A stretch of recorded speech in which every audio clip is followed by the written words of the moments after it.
yang memelihara kesetiaannya sampai selama-lamanya dan tidak meninggalkan perbuatan tangannya. Amin. Kasih karunia dan damai sejahtera dari Allah Bapa kita dan dari Tuhan Yesus Kristus menyertai kamu sekalian. Amin. Firman Tuhan sebagai nats pembimbing 1 Yohanes pasal 3 ayat 16 dan 17. Demikianlah kita ketahui kasih Kristus, yaitu bahwa Ia telah menyerahkan nyawanya untuk kita. Jadi kita pun wajib menyerahkan nyawa kita untuk saudara-saudara kita. Barang siapa mempunyai harta duniawi dan melihat saudaranya menderita kekurangan, tapi menutup pintu hatinya terhadap saudaranya itu, bagaimanakah kasih Allah dapat tetap di dalam dirinya? Mari saudara, marilah kita mengaku iman kita dengan mengucapkan pengakuan iman Sea Konstantinopel.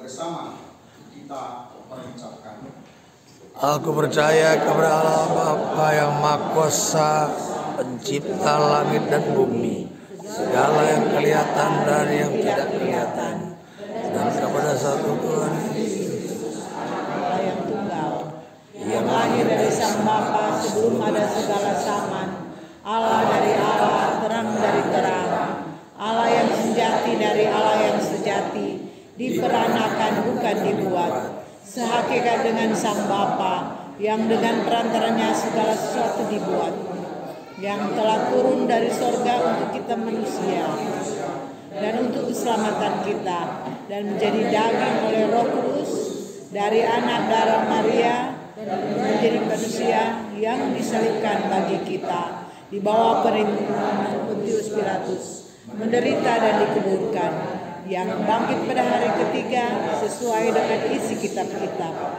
dan naik ke surga, yang duduk di sebelah kanan Sang Bapa, dan akan datang kembali dengan kemuliaan untuk menghakimi orang yang hidup dan yang mati, yang kerajaannya tak akan berakhir.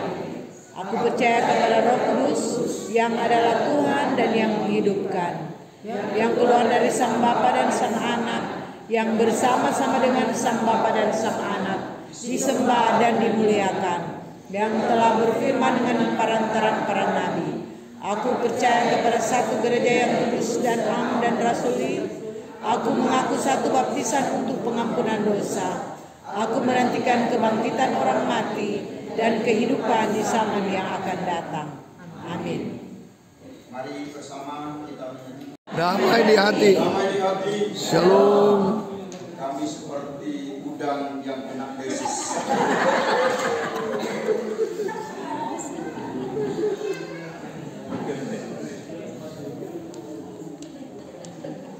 Tetapi Tuhan Yesus tidak pernah memberikan kami desis sehingga pusing. Tetapi lihat, Yudea akan kalah dengan Pepelopongan. Artinya di panggung. Sukacita sekali orang Baku Dapa. Sering-sering saya mengulangi di mimbar di mana-mana ada perjumpaan. Senang orang Baku Dapa karena orang belum mati. Berulang-ulang saya bilang. Sebab kalau sudah mati ya sudah cacing sepagi-pagi. No? Habis orang. Kalau orang semati so cacing punya gitu. Pendeta biar putih di mimbar, kalau mati habis. So tanah. So dicacing ke puru itu. Gitu ya. Karena itu masih selagi masih orang hidup. Ya. Orang mesti baku dapa, baku sampah, baku hero, tuh semuanya mesti kasih senyum. Jangan mahal senyum, jangan mahal senyum, tapi jangan paksa senyum. Gitu. Murni.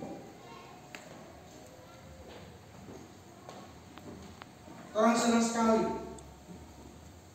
Selalu orang diberi kesempatan untuk memandang cakrawala tanda keagungan Tuhan. Malam, siang, hujan, panas, silih berganti. Itulah proses kehidupan yang kita jalani dengan warna-warninya. Tidak ada seorang pun di antara kita yang bisa mengatur pekerjaan Allah yang sudah diaturnya. Atau tidak ada seorang pun di antara kita membatalkan pekerjaan Allah. Selain kita tunduk dan setia untuk melakukannya.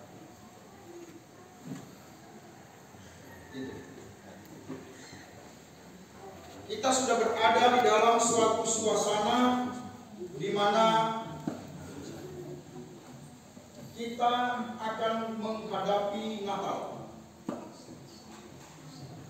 Namanya bulan September, Oktober, November, maka otak kita juga pasti ada di Februari.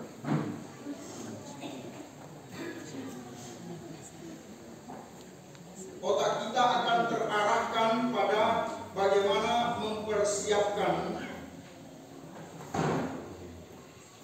kebersihan rumah secara khusus, ornamen-ornamen secara khusus dalam rangka kita menghadapi dan kemudian merayakan Natal. Sekarang ibu matanya, otaknya tertuju pada apa? Tertuju kepada nenas muda, slave, kan begitu di pasar.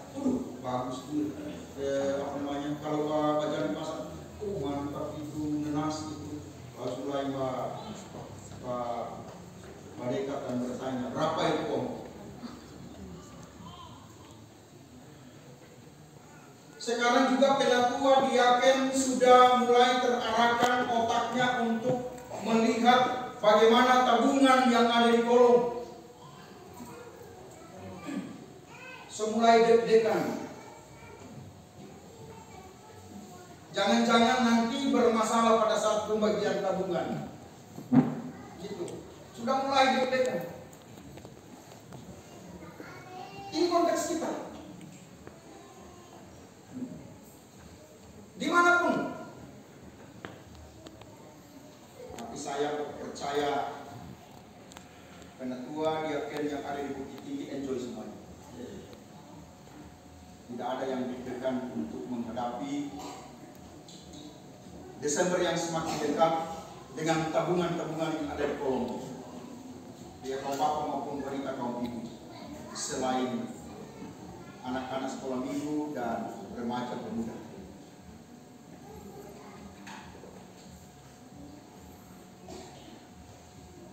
Pekerja-pekerja yang lain,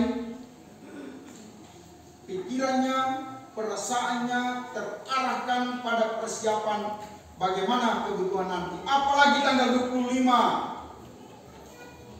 September ini sudah dekat. Tanggal habis kalau habis, putus kalau putus. Babakannya saja pengucapan satu provinsi. Kalau dua karena bikin pengucapan datang sesi, ya kan? Gitu. Mari kita rame-rame di sini. Karena sudah aku undang nih, satu provinsi ini, gitu. Tapi kita harus mau undang.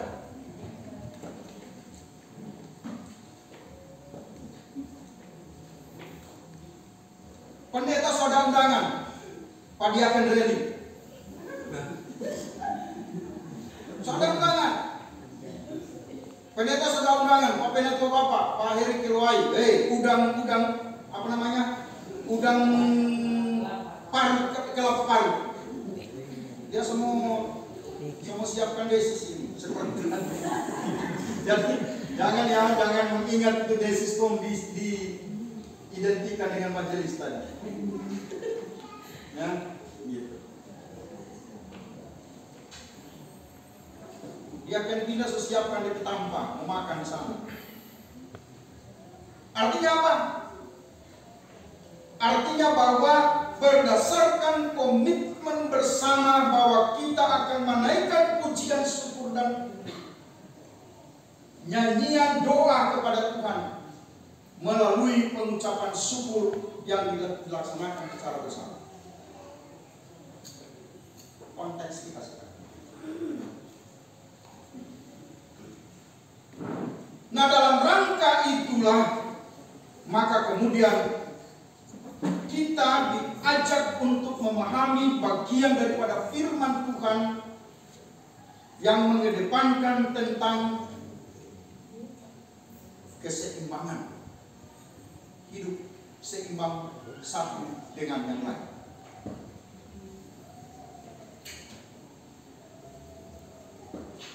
Bacaan kita di dalam 2 Korintus pasal 8 ayat 1 sampai dengan ayatnya yang ke-15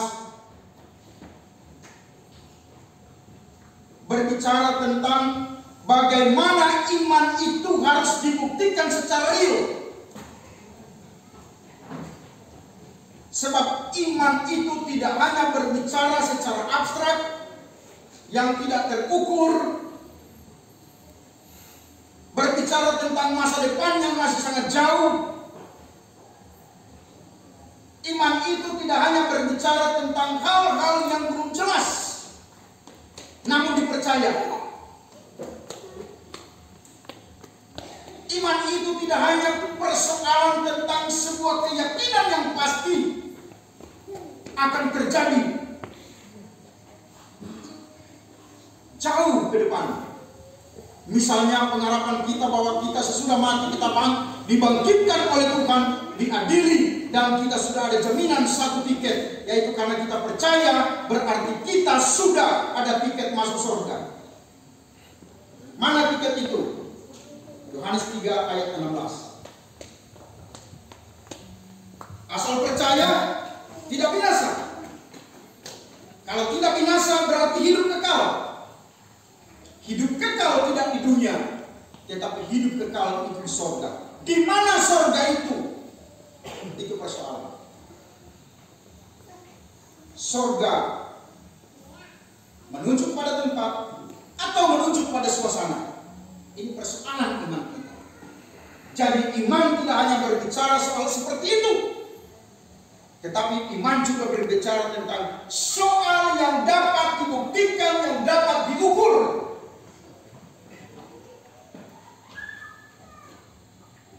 Kalau berbicara tentang sesuatu yang dapat diukur berarti yang realis, yang nyata. Cara metodologis seperti itu dapat diukur, dapat dibuktikan. Nah, mana itu iman yang dapat dibuktikan? Paulus berbicara tentang itu.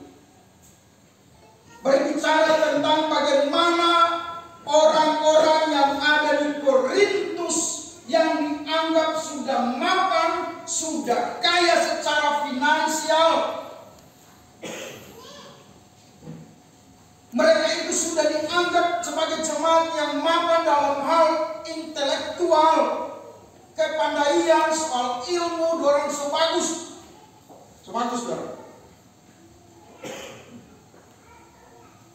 Jemaat Korintus dipandang oleh Rasul Paulus sebagai jemaat yang memang betul-betul sudah mapan dari sisi harta benda. Bagus. Jemaat Korintus sudah bagus. Kuat. Sudah mapan. Ya.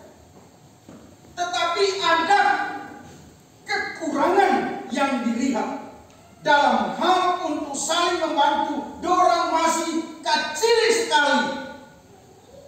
Dorang masih kurang sekali dalam hal saling membantu. Berbeda dengan jemaat yang ditunjuk oleh Rasul Paulus, yaitu jemaat-jemaat di wilayah Makedonia, itu jemaat-jemaat kecil, jemaat-jemaat yang tergolong miskin, jemaat-jemaat yang kurang mapan. dari sisi finansialnya, keuangannya. Mungkin orang pekas jemaat itu kasihan, sadiki-sadiki bahkan pun defisit. Tetapi kalau jemaat Korintus, orang pekas jemaat itu banyak. Orang kedua pembangunan mungkin banyak. Tapi jemaat-jemaat yang ada di Makedonia itu sangat-sangat kurang. Ya, sangat kurang.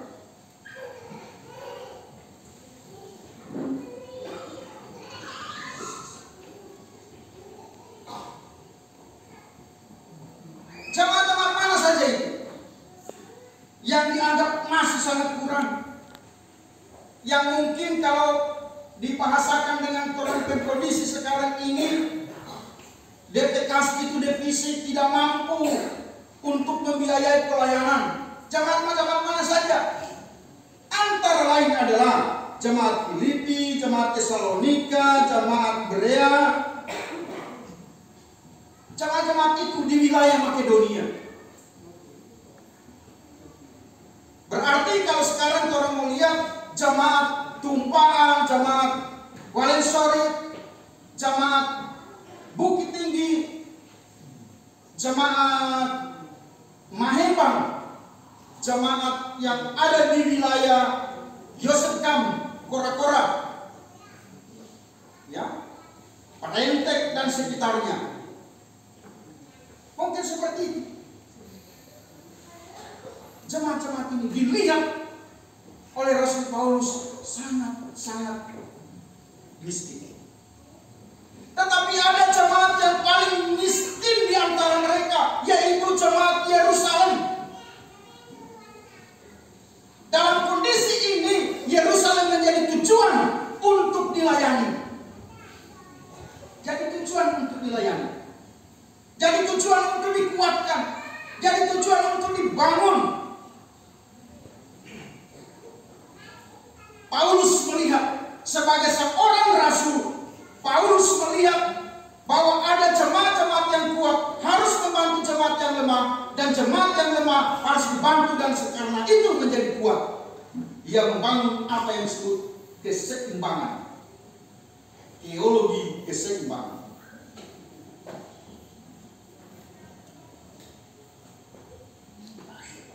Jemaat-jemaat yang ada di Makedonia, mereka miskin tetapi kaya dalam kemurahan. Itu kata Paulus dalam bacaan kita.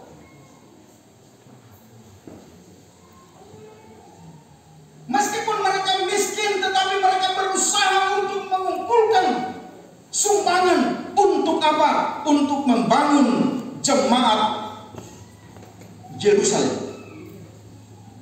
Ini luar biasa, saudara. Luar biasa. Jiwa kepelayanan ini ada pada diri saudaraku. Jiwa pelayanan seperti ini diambil alih, dimaknai dan dilakukan oleh gereja Masehi Injili di Minahasa, bahwa di dalam kepelayanan terjadi subsidi silang untuk saling membantu sehingga terjadi keseimbangan. Contoh, jemaat Gemim Getsemani Bukit Tinggi, sentralisasinya ke sinode 6 juta.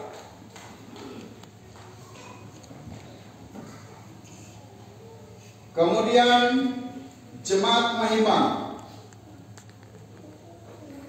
kemudian jemaat Walensori. Ambil saja yang paling sedikit, jemaat Walensori, sentralisasinya ke sinode, artinya persembahan yang dibawa ke kantor sinode untuk membantu pelayanan itu cuma 850. Tetapi yang dikembalikan oleh sinode di jemaat Walensori untuk memberi biaya hidup kepada jemaat Walensori itu 2.900.000 sekian. Dari mana itu? Sedangkan pastor cuma 800. Terus kembalinya diterima oleh pendeta itu 2.900.000. Dari mana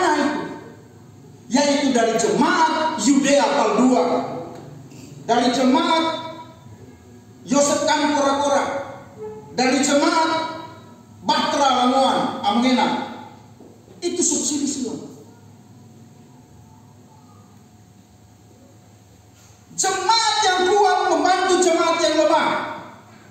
Inilah nilai, inilah jiwa kemitraan yang dibangun. Rasul Paulus membangun jemaat-jemaat. Ia berbicara di tengah jemaat Korintus supaya mereka juga sudah kaya, sudah mapan. Maka kemapanan itu, kekayaan itu harus juga membantu membangun jemaat yang masih miskin, jemaat-jemaat yang masih lemah.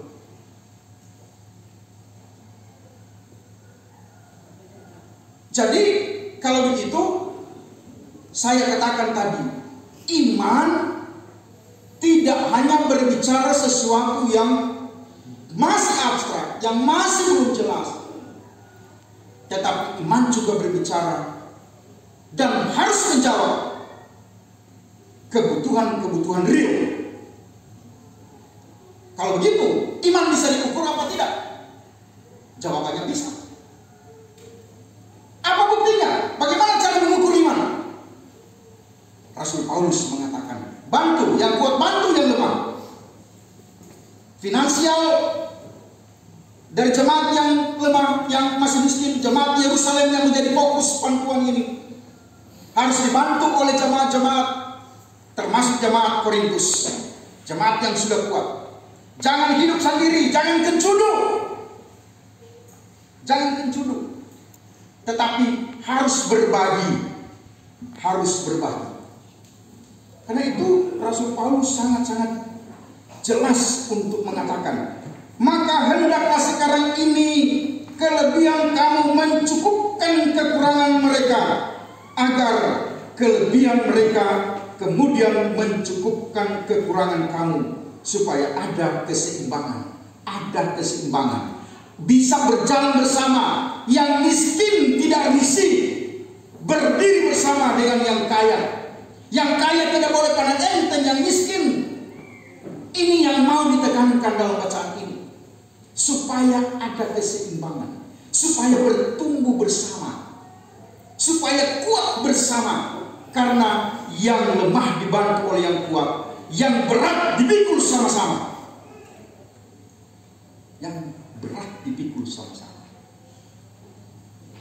Ya. Ayatnya yang ke-14 dan ayatnya yang ke-15 itu perikanan. Seperti ada tertulis, orang yang mengumpulkan banyak tidak kelebihan, dan orang yang mengumpul sedikit tidak kekurangan. Jemaat-jemaat yang ada di wilayah Makedonia seperti Filipi tadi disampaikan dan lain-lain, mereka mengumpulkan bantuan, mereka memberikan yang lebih dari kenyataan yang mereka hadapi.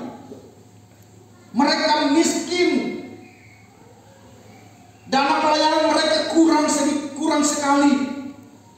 Saya katakan mungkin defisit, tetapi untuk membantu jemaat yang ada di Yerusalem, mereka mengumpul, sehingga terkumpul banyak. Katakanlah 100 kakak, dorang tetapkan 100.000 per kakak, tak kumpul banyak. Dorang nyala makan, nyala potong, nyala kebiri, dorang kirim full. Itulah yang menjadi contoh yang diangkat oleh Rasul Paulus. Dan ini disampaikan di jemaat yang kuat. Kok kuat? Kaya, saldonya banyak. Kenapa tidak lihat Yerusalem? Yerusalem ini perlu ada bantuan. Motivasi, meyakinkan. Apakah ada buah pemberitaan ini? Apakah jemaat yang ada di Korintus termotivasi dengan ini? Mereka terbangun dan ambil bagian. Inilah pengajaran yang kuat Jangan hidup sendiri. Jangan makan judul. Aku berbagi. Karena itu gereja Masehi Injili di Minahasa dengan adanya subsidi silang menjadi contoh pada gereja-gereja yang lain. Dengan adanya subsidi silang, Pakolor Indah yang masih lemah dibantu oleh wilayah-wilayah yang ada di Manado. Dibantu. Mereka mensubsidi kepada wilayah Pakolor Indah. Tetapi Pakolor Indah jangan puas dengan bantuan itu. Ayo bangkit. Itu maksudnya. Dengan kemitraan yang dibangun ini, lalu kemudian gereja Masehi Injili di Minahasa semakin kuat, semakin sadar bahwa bodinya besar. Nah, kalau bodi besar berarti juga harus dibarengi dengan tenaga yang kuat. Jangan cuma bodi besar, kongnya tidak kuat. Gitu. Saya percaya semua bodi besar pasti kuat. Kecuali yang tidak kuat. Gemin punya bodi, ya, punya bodi yang besar. Gemin punya aset-aset yang besar, banyak sekali, diberdayakan, dan itulah yang membuat Gemim semakin kuat.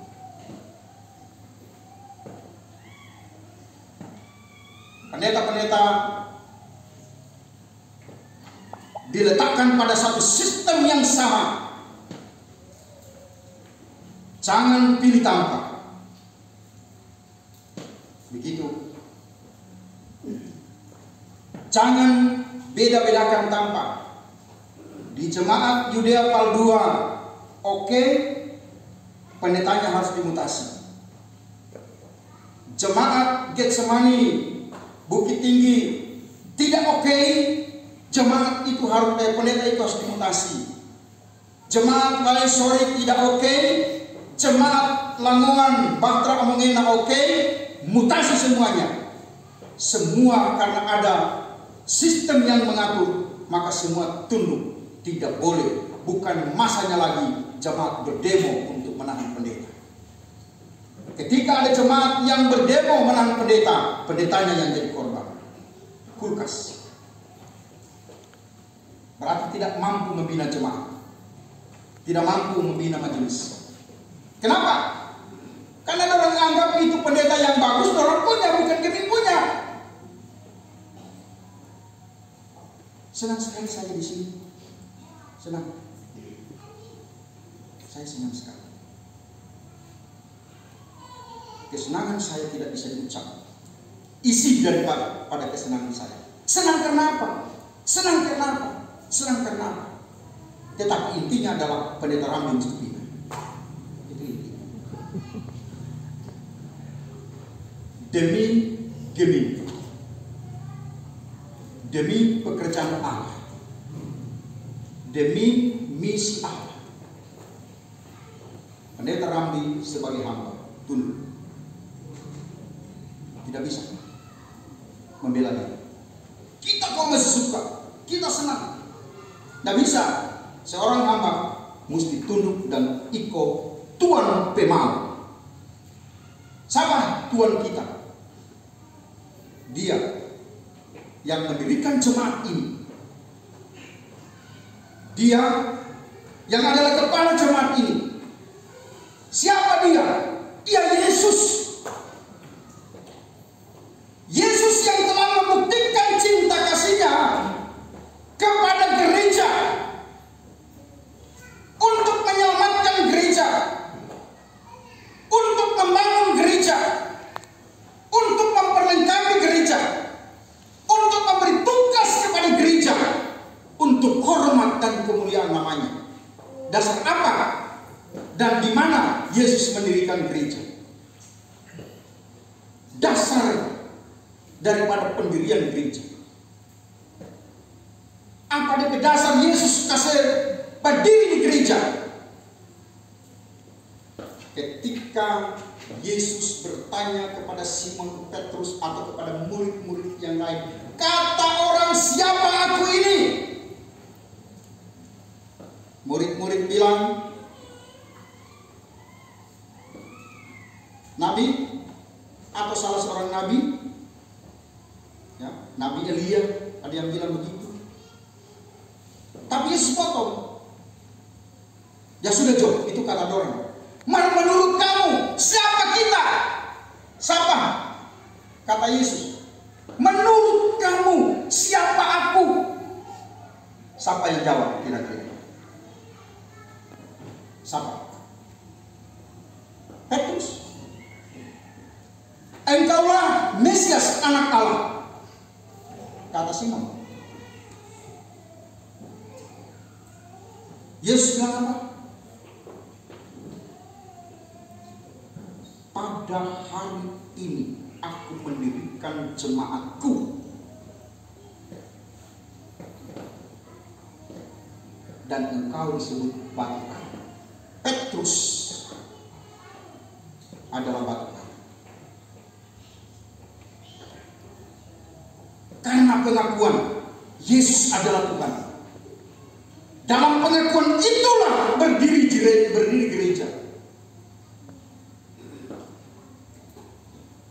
Jadi tidak cocok kalau pendeta Ramli mengatakan ini kita berjemaat dan karena itu kita mesti di sini terus. Atau penatua atau diaken mengatakan oh kita pekolor. Enggak bukan begitu. Itu Tuhan Yesus punya. Torah ini Tuhan Yesus punya. Karena Torah ini adalah Tuhan Yesus punya, maka Torah wajar dan layak dan harus untuk melayani Tuhan Yesus. Bagaimana caranya melayani Tuhan Yesus? Lakukan pekerjaan yang Dia perintahkan. Beritakan Injil. Bangun persekutuan jemaat. Gembalakan kawanan domba Tuhan. Ini melayani. Maka yang dipanggil, yang diurapi, berikan apa yang ada padamu. Jangan berikan apa yang tidak ada padamu. Pengetahuan yang ada padamu yang Tuhan berikan itu berikan untuk menguatkan jemaat. Berikan. Hatimu yang Tuhan berikan itu berikan untuk melayani jemaat. Berikan kepada jemaat biar jemaat bertumbuh di dalam kasih yang sama. Di dalam jemaat bertumbuh, artinya jemaat bertumbuh dalam kasih yang sama. Kasih yang Anda miliki, yang Tuhan berikan, mereka bertumbuh pada kasih yang sama, yaitu kasih Kristus. Nah kalau bertumbuh di dalam kasih yang sama, makanya tidak segan-segan baku bantu. Pasti jemaat Yudea Pal 2 bilang, pendeta napa ya persembahan, pendeta Ramli napa persembahan, pendeta Ramli napa persembahan.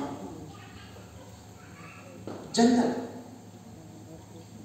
dan oke di mata Tuhan. Siapa yang boleh blok kalau orang mau kasih? Enggak bisa. Karena apa? Itu kasih yang lahir. Penatua diaken melihat jemaat yang lemah, mereka pergi karena kasih.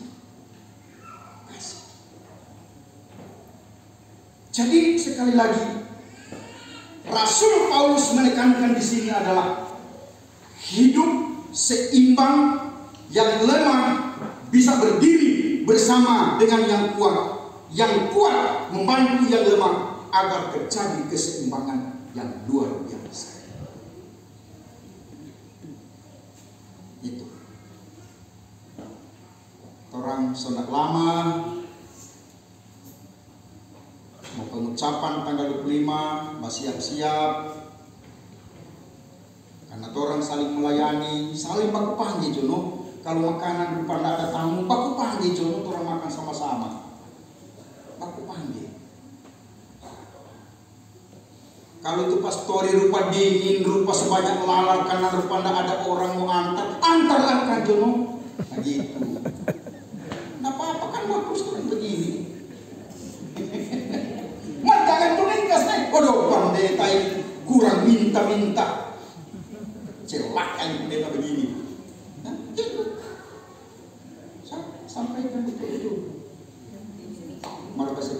dari mata kena menangis nih.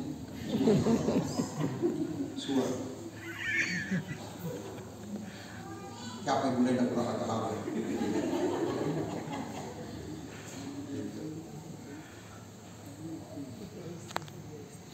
Mana nak lihat di Pak Tulakar pas soba membunuh kepala begini. Bukan berarti mengantuk, bukan menghafal khotbah. Ya. Dan coba-coba orang, mari kita lihat yang begini, mari ternyata tetap sebegini, mengantuk ternyata. Kita paling tunjuk siapa dia? Ini pada lihat, ini pada lihat. Coba begini, begini, tetap terus begini. Oh mengantuk betul. Gitu, ya. Jemaat yang diberkati oleh Tuhan kita Yesus Kristus. Dengan kita memahami ini, amanat firman bagi kita adalah bahwa tidak ada seorang pun di antara kita untuk hidup terpisah satu dengan yang lain. Maka pertobatan perlu. Pertobatan bukan hanya menyangkut perilaku moral. Pertobatan juga selalu mengarah kepada pembaharuan. Orang bertobat pasti ada pembaharuan. Orang bertobat bukan cuma sekedar meninggalkan yang lama, tetapi dia juga punya dimensi-dimensi pembaharuan. Karena itu saya menuliskan kalimat pendek begini. Pertobatan bukan hanya menyangkut perilaku moral. Pertobatan juga tampak dalam hubungan-hubungan sosial dan komunal. Dengan demikian, buah pertobatan berjalan serasi dengan buah iman dan kasih, yaitu dalam bentuk perhatian dan kepedulian kepada orang yang lain.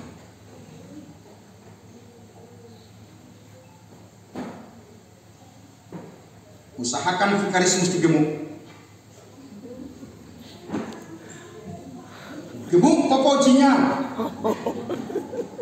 gemuk badannya, gemuk pikirannya, gemuk perasaannya, sehingga sulit keluar dari Getsemani Bukit Tinggi. Meskipun 6 bulan ke depan akan selesai masa tugasnya, tapi dia akan kembali.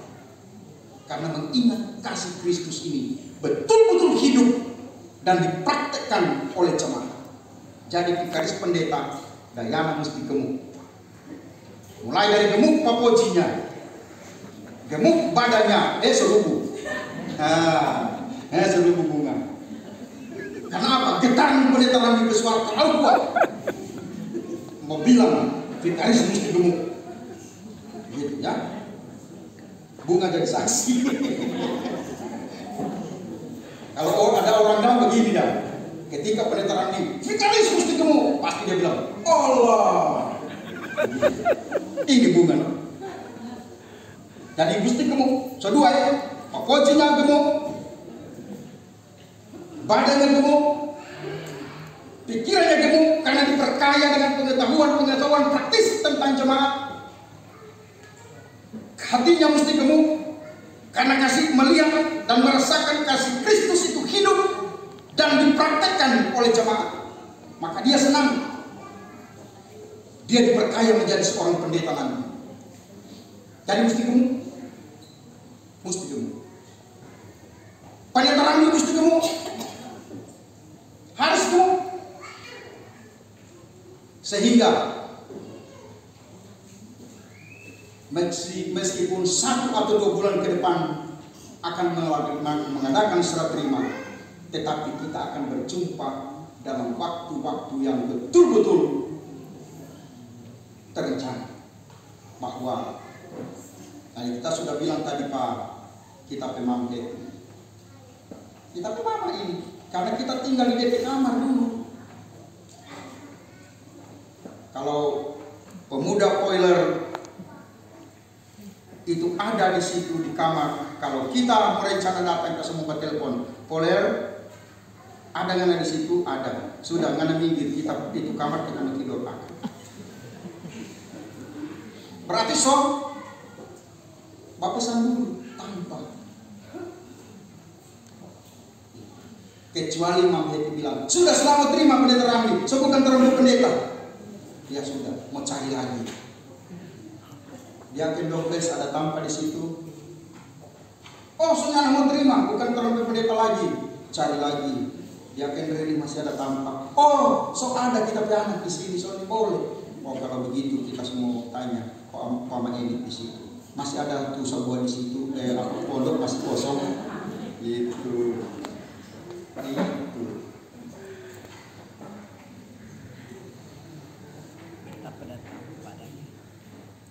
Kita ada di dalam satu persekutuan sebagai satu gereja yang berdiri karena kebesaran kasih Allah. Allah yang telah turun untuk menyelamatkan kita. Allah yang telah mati di kayu salib. Allah yang telah bangkit dari antara orang mati. Tubuh yang diremuk oleh pukulan sekarang ini kita peringati dengan kita makan roti. Darah yang tercurah di kayu salib menyucikan kita. Saat ini kita akan nikmati sebagai simbol anggur yang kita minum, sebagai simbol darah kita mengingat bagaimana karya Allah yang sempurna di dalam diri Yesus Kristus melalui perjamuan kudus. Karena itu yang duduk dan merayakan perjamuan kudus betul-betul ada di dalam hati nurani yang sempurna dan iman yang sempurna, sehingga pada saat Anda dijamu menikmati simbol tubuh Kristus dan menikmati simbol darah Kristus, Anda tidak terpaku pada roti dan anggur yang kelihatan, tetapi terarah kepada Kristus yang mati dan bangkit. Amin. Amin. Selesai. Jemaat Maha Tuhan, sampaikanlah salam kepada tiap-tiap orang kudus dalam Yesus Kristus dan terimalah berkat Tuhan. Kasih karunia Tuhan Yesus Kristus, kasih Allah dan persekutuan Roh Kudus